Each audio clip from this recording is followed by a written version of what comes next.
Hello again. In this video we will talk about how to sketch an ellipse.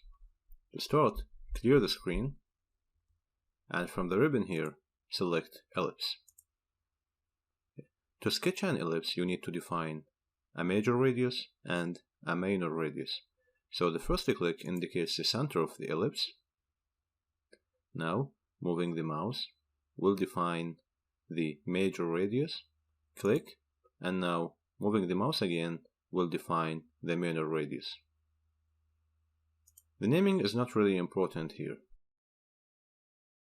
So all you need to know is that you need to define the center point, then move the mouse to define the first radius, then move the mouse and click again to define the second radius.